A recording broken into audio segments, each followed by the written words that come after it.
12वीं गणित का जो चैप्टर 3 है, प्रश्न वाले 3 अवयव, वहाँ से शुरू करेंगे। तो ये 12वीं में बीजगणित के अंदर अवयव, उसके बाद में सारणी और अवयव का अनुप्रयोग, कुल ये 10 नंबर का पोर्शन है। इसी से हम शुरू करेंगे। तो बीजगणित में सबसे आसान पार्ट भी ये रहेगा। तो अवयव क्या है, इससे शुरू कर रहे हैं। अवयव, तो अवयव का गणित के अंदर अनुप्रयोग कहाँ से शुरू हुआ? तो अवयव का उपयोग रैखिक समीकरण युग्म, आप जानते हो 2 चरों के रैखिक समीकरण युग्म, 2 चर है x और y, इस चरों के रैखिक समीकरण युग्म मैंने लिखे हैं। ये 2 चरों का है और ये 3 चरों का रैखिक समीकरण युग्म है। इस रैखिक समीकरण युग्म को हल करने के बहुत सारे तरीके हमने पिछली कक्षा में सीखे हैं। तो इस रैखिक समीकरण युग्म को हल करना आसान है, परंतु जैसे जैसे चरों की संख्या बढ़ती जाएगी, रैखिक समीकरण युग्म हल करना उतना ही मुश्किल होता जाता है। तो इसको आसानी से हल करने के लिए गणितज्ञों ने एक टूल का निर्माण किया, तो उसको हम कहते हैं अवयव। अवयव सिद्धांत से इस रैखिक समीकरण युग्म को हल करना आसान हो जाता है। इसी प्रकार से भिन्न भिन्न क्षेत्रों में फिर इसका उपयोग होने लगा। तो रोबोटिक्स और अलग अलग क्षेत्रों में भी इनका उपयोग आगे अब होने लगा है। तो अवयव का उपयोग रैखिक समीकरण युग्म को हल करने के लिए किया गया था। अब अवयव है क्या, अवयव की परिभाषा क्या है, इससे हम शुरू करेंगे। अवयव की परिभाषा, तो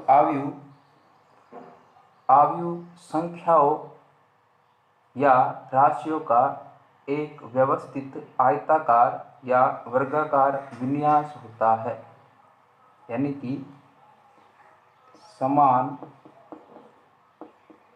राशियों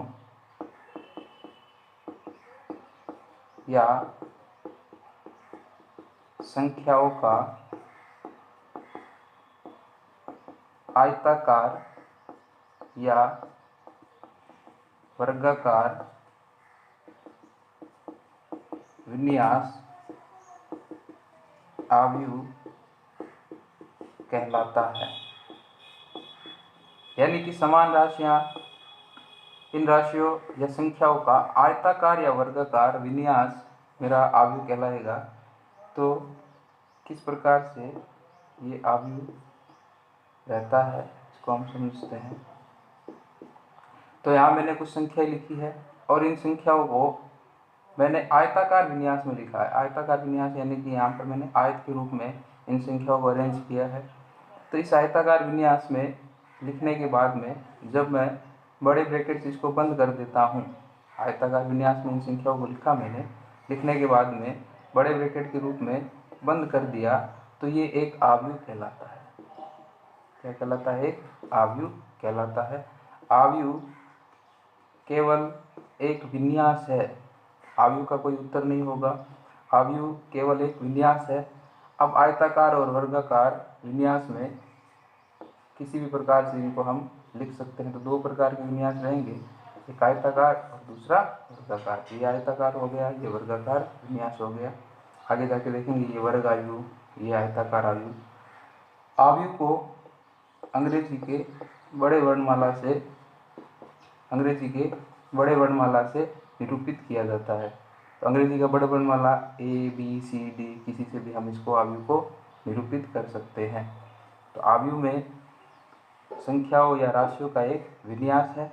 अब इनको जब हम आयताकार या वर्गाकार विन्यास में निरूपित करेंगे, तो यहाँ पर क्षैतिज रेखाएं रहेगी। क्षैतिज रेखाएं, इनको हम बोलेंगे पंक्ति या रो, और जो ऊर्ध्वाधर रेखा, ये ऊर्ध्वाधर रेखाएं हैं, एक इन ऊर्ध्वाधर रेखाओं को हम बोलेंगे स्तंभ या क्षैतिज रेखाएं और ऊर्ध्वाधर रेखा, इन दोनों विन्यास, ये दोनों यहाँ पर इनसे सम्मिलित जो मेरा विन्यास रहेगा वही मेरा अवयव कहलाएगा।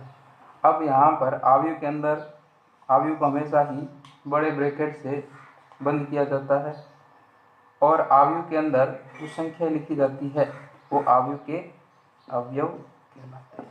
ये अवयव के अवयव कहलाएंगे, यानी कि ये 2, 5, 8, 9, 3, 4, 5, 7, ये टोटल ये आव्यूह के क्या कहलाएंगे, हमारे अवयव कहलाएंगे। तो आव्यूह की परिभाषा हमने समझी। इसके बाद में आव्यूह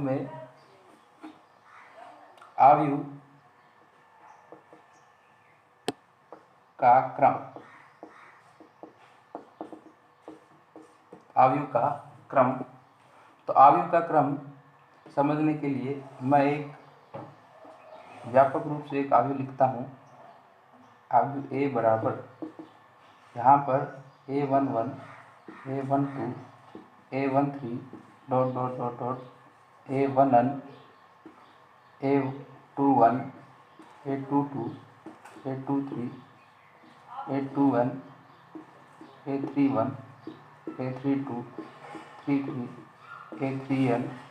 इसी प्रकार से अंतिम में मैं लिख देता हूँ AM1, AM2, AM3 और अंतिम में AMN। तो क्या लिखा है अभी मैं समझाता हूँ इसमें। तो यहाँ एक आव्यूह मैंने बनाया है, व्यापक आव्यूह। इस आव्यूह में ये मेरी पहली पंक्ति R1, R2, R3 और लास्ट में पंक्ति है वो RM। यहाँ पर R1 का मतलब है पहली पंक्ति, R2 का मतलब है दूसरी पंक्ति, R3 का मतलब है आव्यूह में तीसरी पंक्ति। चलते चलते यदि यहाँ पर इस आव्यूह में M का मान कुछ भी हो सकता है, 10, 15, 20, 50, तो ये MV पंक्ति हो जाएगी। तो पंक्ति का निरूपण R1, R2, R3 dot dot dot dot RM। यहाँ पर 1 को R के नीचे लिख दिया, ये पहली पंक्ति। इसी प्रकार से यहाँ पर माना कि इस आव्यूह में N स्तंभ है, 1, 2, 3, 4, 5, लास्ट में कौन सा है, Nवां स्तंभ। इसको हम लिखेंगे C1 पहला स्तंभ, C2 दूसरा स्तंभ, C3 तीसरा स्तंभ और लास्ट में CN, ये हो गया मेरा Nवां स्तंभ। तो एक आव्यूह है जिसमें M पंक्तियां हैं और N स्तंभ है। M पंक्तियां हैं, N स्तंभ है। तो सबसे पहले आव्यूह का क्रम है वो M क्रॉस N से दिया जाएगा। आव्यूह का क्रम है वो M क्रॉस N से दिया जाएगा, जहाँ पर M है वो पंक्तियों की संख्या और N है वो स्तंभ की संख्या। यानी कि जितनी पंक्तियां हैं और स्तंभ है, इनको हम गुणा कर लेंगे M क्रॉस N, और वो आव्यूह के इधर नीचे की ओर लिखा जाता है। आव्यूह का क्रम यहाँ पर नीचे की ओर लिखा जाता है। तो M क्रॉस N है वो एक आव्यूह का क्रम होगा। तो भिन्न भिन्न क्रम के आव्यूह हो सकते हैं, जैसे कि 2 गुणा 3 क्रम का, 3 गुणा 4 क्रम का, अभी देखेंगे उदाहरण में। अगला है आव्यूह में क्रम के बाद में दूसरा है आव्यूह में AIJ, A11, A12, ये आव्यूह के अवयव कहलाएंगे। आव्यूह के अवयव कहलाएंगे, यानी ये जो संख्याएं रहेगी वो ये आव्यूह के अवयव कहेंगे। अब 11 का मतलब क्या है, 12 का मतलब क्या है, इसको समझते हैं। तो आव्यूह में जो अवयव है उसका नोटेशन होता है AIJ। AIJ, यहाँ पर I क्या है, I है IV पंक्ति और J है जेवा स्तंभ। यानी कि IV पंक्ति और जेवा स्तंभ, उसका निरूपण वहाँ पर जो भी अवयव होगा वो मेरा रहेगा AIJ। अब यहाँ पे समझते हैं, यहाँ पर मैंने 11 क्यों लिखा है। तो यहाँ पर A11 का मतलब है पहली पंक्ति और पहले स्तंभ। तो इन दोनों को जहाँ क्रॉस करेगा वहाँ जो अवयव होगा वो A11 से निरूपित किया जाएगा। इसी प्रकार से अगला अवयव A12, पहली पंक्ति और दूसरा स्तंभ, पहली पंक्ति और तीसरा स्तंभ। चलते चलते पहली पंक्ति और Nवां स्तंभ, तो ये हो गया A1N। इसी प्रकार से दूसरी पंक्ति पर आ जाए, तो दूसरी पंक्ति पर पहला जो अवयव होगा वो निरूपित होगा A21 से।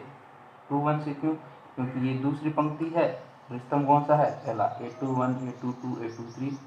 इसी प्रकार से चलते चलते जब हम MV पंक्ति में आ जाएंगे तो AM1, AM2, AM3 और लास्ट का जो अवयव होगा वो रहेगा AMN। तो आव्यूह का व्यापक अवयव दिया जाता है AIJ से, जहाँ पर IV पंक्ति, I है वो पंक्ति की संख्या और J है वो स्तंभ का, मेरा कितने नंबर का स्तंभ है, वहाँ पर जो अवयव होगा वो मेरा आव्यूह का AIJ अवयव रहेगा।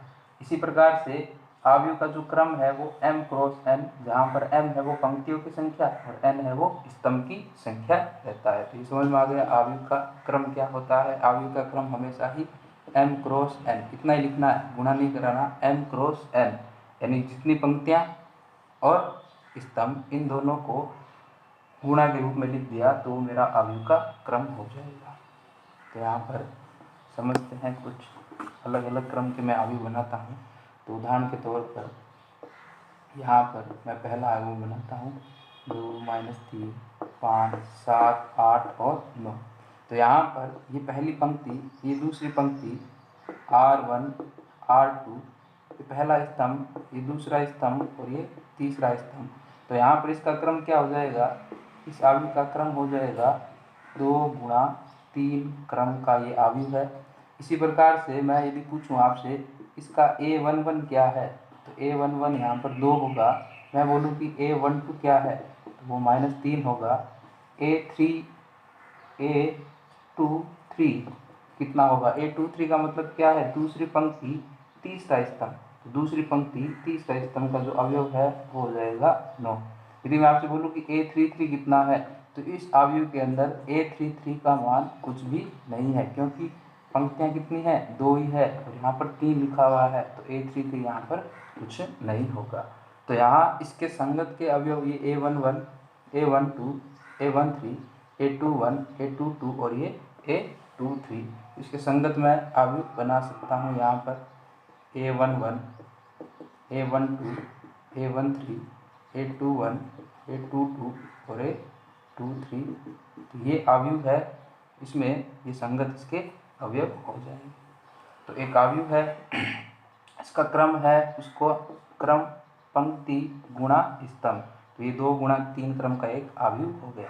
अगला आव्यूह में अवयव कितने होंगे, तो अवयवों की संख्या, अवयवों की संख्या कितनी हो जाएगी, पंक्ति गुणा स्तंभ, छोटी कक्षा में हमने किया है यहाँ पर, तो 2 गुणा 3 ये 6 हो जाएंगे, यानी इसमें अवयव कितने रहेंगे, 6 अवयव इस अवयव में रहेंगे। अब 6 अवयव इस आव्यूह में है, तो अवयवों की संख्या क्रम को गुणा करने पर प्राप्त होता है।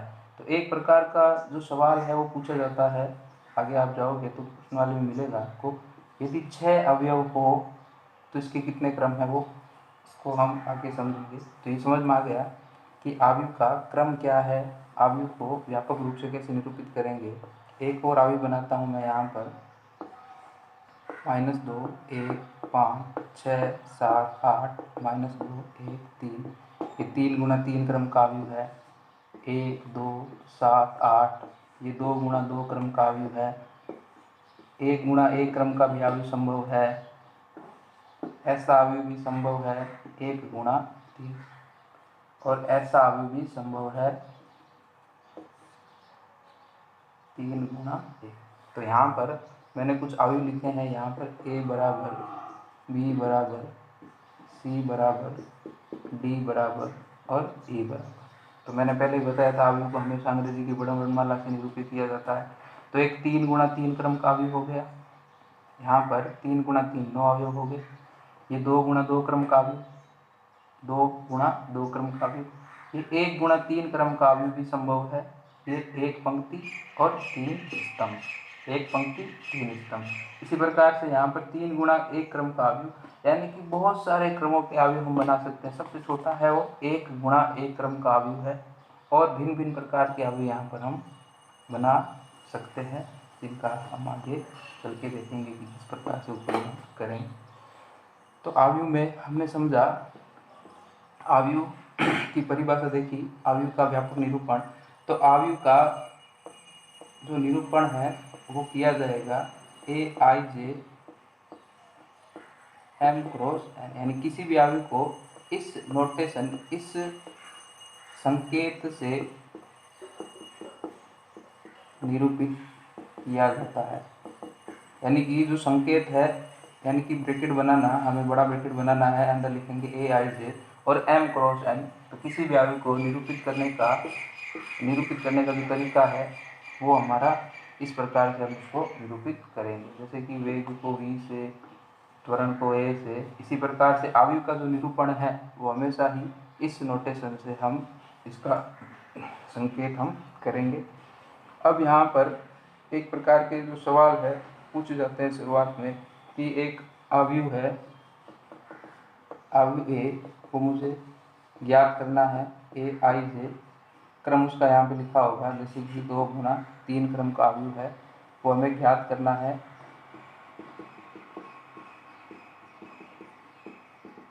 जिसका अवयव ए आई जे इस नियम से, यानी ये नियम आपको दिया होगा, ए आई जे इस नियम से दिया गया है, तो आई प्लस जे के नियम से दिया गया है।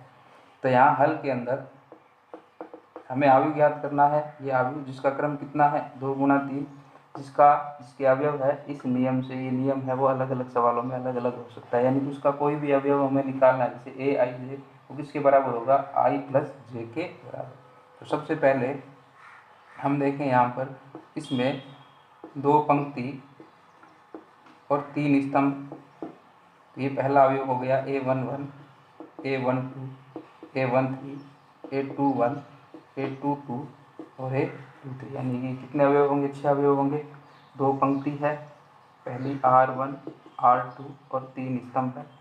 तो यहाँ पर जो भी अवयव निकालना है, A11, नियम क्या है मेरा, ए आई जे, तो A11 निकालना है, तो ए आई जे बराबर आई प्लस जे, तो 1 + 1 उत्तर आ जाएगा 2, यानी कि पहला अवयव कितना होगा मेरा, तो A12, तो 1 + 2 कितना हो जाएगा 3, A13 कितना हो जाएगा 1 + 3 यानी कि 4।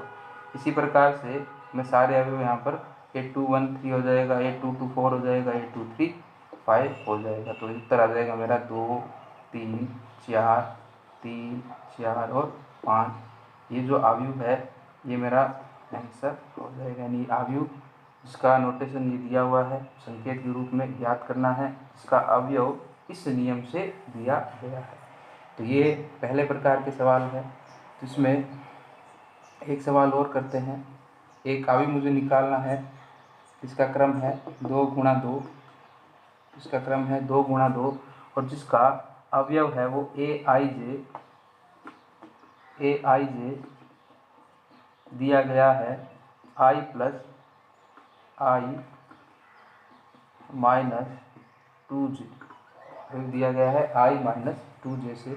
तो हल के अंदर सबसे पहले आपको यहाँ पर देखना है क्रम कितना है, 2 गुना 2 क्रम का अवयव है, 2 गुना 2 क्रम का अवयव है, तो यहाँ पर A11, A12, A21 और A22 कितने अवयव होंगे, इसके अलावा होंगे 2 पंक्ति है और 2 ही स्तंभ है। अब जो अवयव है A11 वो निकालना है इस नियम के द्वारा।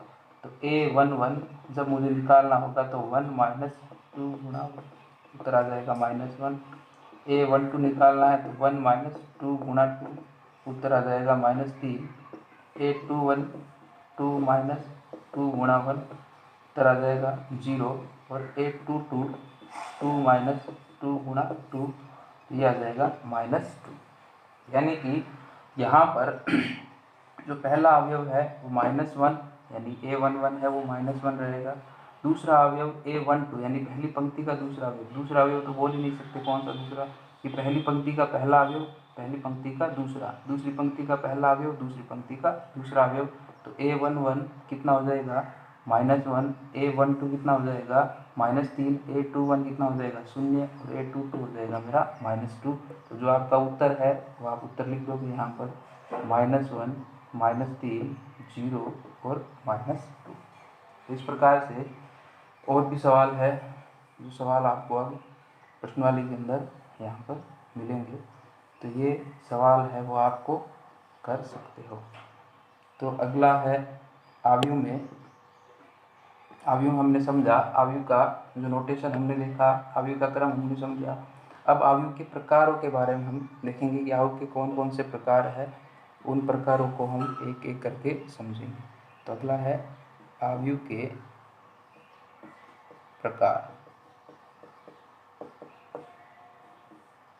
तो पहला प्रकार है अवयव का, पहला है पंक्ति अवयव। पहला है पंक्ति आव्यूह। तो पंक्ति आव्यूह क्या होगा, नाम से ही पता लग रहा है, ऐसा आव्यूह जिसमें केवल एक पंक्ति हो। ऐसा आव्यूह जिसमें केवल एक पंक्ति हो उसको हम बोलेंगे पंक्ति आव्यूह। तो उसका क्रम क्या हो जाएगा, इसका क्रम है 1 गुणा 3। इसी प्रकार से मैं एक पंक्ति आव्यूह बनाता हूँ, 4 - 2 7 8, 1 गुणा 4 क्रम का। इसी प्रकार से 1 - 2 1 गुणा 2 क्रम का। तो यहाँ पर पंक्ति हमेशा ही एक होगी, यानी कि यहाँ पर जो क्रम है उसका पहला जो नंबर होगा वो 1 रहेगा, और दूसरा स्तंभों की संख्या वो कितनी भी हो सकती है, 2 3 4 अलग अलग क्रम के पंक्ति आव्यूह यहाँ पर संभव है। तो पहला आव्यूह है मेरा पंक्ति आव्यूह। पंक्ति आव्यूह ऐसा आव्यूह जिसमें पंक्ति की संख्या एक हो उसको हम बोलते हैं पंक्ति आव्यूह। अब पंक्ति आव्यूह में जो व्यापक क्रम है वो हम लिख सकते हैं 1 गुणा n क्रम का कोई भी आव्यूह है वो मेरा क्या रहेगा, पंक्ति आव्यूह। क्योंकि 1 पंक्ति की संख्या हमेशा 1 रहेगी, n है, n का मान कुछ भी वास्तविक कोई भी पूर्णांक से हम ले सकते हैं, नेचुरल नंबर 1 2 3, क्योंकि 0 नहीं हो सकता। तो n का मान 1 2 3 4 5 कुछ भी हम यहाँ पर रख सकते हैं। तो पंक्ति आव्यूह के बाद में दूसरा है स्तंभ आव्यूह। पंक्ति आव्यूह के बाद में दूसरा रहेगा हमारा स्तंभ आव्यूह। तो नाम से ही पता लग रहा है स्तंभ यानी कि जिसमें एक स्तंभ हो, यानी कि एक स्तंभ हो। तो यहाँ मैं जो आव्यूह बनाता हूँ वो कहलाएगा स्तंभ आव्यूह। तो ये 3 गुणा 1 क्रम का एक स्तंभ आव्यूह है। इसी प्रकार से 2 3 ये 2 गुणा 1 क्रम का स्तंभ आव्यूह है, क्योंकि 2 पंक्तियां हैं, स्तंभ कितना है 1, 3 पंक्तियां हैं, स्तंभ कितना है 1। तो व्यापक रूप से यदि मैं बोलूँ तो स्तंभ आव्यूह क्या होगा, m गुणा 1 क्रम का आव्यूह होगा। यानी कि स्तंभ हमेशा क्या रहेगा, एक रहेगा। पंक्ति की संख्या 3 हो सकती है, 2 हो सकती है, 5 हो सकती है, 10 हो सकती है, 20, कुछ भी हम यहाँ पर रखे भिन्न भिन्न प्रकार के स्तंभ आव्यूह बना सकते हैं। तो समझ में आ गया आव्यूह के प्रकार में, पहला है पंक्ति आव्यूह, दूसरा है स्तंभ आव्यूह। तीसरा प्रकार है आव्यूह का शून्य आव्यूह। शून्य आव्यूह, तो नाम से ही पता लग रहा है शून्य, यानी कि ऐसा आव्यूह जिसमें प्रत्येक अवयव शून्य हो, प्रत्येक अवयव शून्य हो, उस प्रकार के आव्यूह को हम बोलेंगे शून्य आव्यूह। यदि इसका मैं क्रम समझूं तो ये कितने क्रम का होगा, 2 गुणा 3 क्रम का एक शून्य आव्यूह है। इसी प्रकार से मैं एक शून्य आव्यूह बना सकता हूँ 0 गुणा 2 गुणा 2 क्रम का, सारे अवयव क्या है, शून्य है। यानी कि बहुत सारे आव्यूह मैं यहाँ पर शून्य आव्यूह के रूप में बना सकता हूँ। 0 0 ये भी मेरा क्या है, शून्य आव्यूह है। तो ये शून्य आव्यूह जिसमें सारे अवयव क्या रहेंगे, शून्य रहेंगे, उनको हम बोलेंगे शून्य आव्यूह। और शून्य आव्यूह का निरूपण हमेशा ही अंग्रेजी के अल्फ़ाबेट ओ से किया जाता है। अंग्रेजी के अल्फ़ाबेट कैपिटल में अल्फ़ाबेट ओ से इसका निरूपण किया जाता है। वो ओ से निरूपित होगा, वो हमेशा ही क्या रहेगा, शून्य आव्यूह रहेगा। लिखा होगा ओ प्रश्नों के अंदर, ओ जहाँ ओ शून्य आव्यूह है। तो शून्य आव्यूह और शून्य आव्यूह प्रश्नों के अंदर कोई भी सवाल है उसको जब हम हल करेंगे तो बराबर में ओ लिखा होगा, उसका क्रम नहीं दिया होगा। तो यहाँ पर जिस क्रम का हमें शून्य आव्यूह बनाना है उस क्रम का हम शून्य आव्यूह बना सकते हैं। तो यहाँ हमें आवश्यकता के अनुसार शून्य आव्यूह को वहाँ पर बना लेंगे। चौथा है शून्य आव्यूह के बाद में अगला है वर्ग आव्यूह। मैट्रिक्स के अंदर सबसे महत्वपूर्ण जो मैट्रिक्स है वर्ग आव्यूह, क्योंकि अभी तक हमने आयताकार के रूप में देखा, बहुत सारे वर्गाकार भी हमने सम्मिलित की। अब वर्गाकार वर्ग आव्यूह क्या है उसको अलग से हम देखेंगे। तो ऐसा आव्यूह जिसमें पंक्ति की संख्या और स्तंभ की संख्या बराबर हो, ऐसा आव्यूह जिसमें पंक्ति की संख्या और स्तंभ की संख्या बराबर हो उसको हम बोलते हैं वर्गाकार आव्यूह। तो यहाँ पर एक मैंने आव्यूह बनाया है, इसका क्रम है 3 गुणा 3। यहाँ पर 3 पंक्ति है, R1 R2 R3, और 3 ही स्तंभ है, C1 C2 और C3। तो ये जो आव्यूह है वो एक 3 गुणा 3 क्रम का वर्ग आव्यूह है। इसी प्रकार से मैं बना सकता हूँ 2 गुणा 2 क्रम का एक वर्ग अवयव। मैं बना सकता हूँ यहाँ पर 4 गुणा 4 क्रम का एक वर्ग अवयव। तो वर्ग अवयव ऐसा अवयव जिसमें पंक्ति की संख्या वो बराबर हो स्तंभ की संख्या के बराबर हो। इसका व्यापक जो क्रम होगा वो क्रम रहेगा मेरा m क्रॉस m का, यानी कि जो वर्ग अवयव है उसमें पंक्ति की संख्या और स्तंभ की संख्या हमेशा क्या रहेगी, समान रहेगी। तो ऐसे अवयव को हम वर्ग अवयव कहेंगे। जब हम सारणिक पढ़ेंगे तो इन्हीं वर्ग अवयव का सारणिक का मान हम निकाल सकते हैं। तो वर्ग अवयव बहुत ही महत्वपूर्ण है। आगे जब हम जाएंगे चौथी प्रश्नावली में तो इन वर्ग अवयव के बारे में इनको सारणिक में परिवर्तित करके इनका मान निकाल सकते हैं। तो वर्ग अवयव के बाद में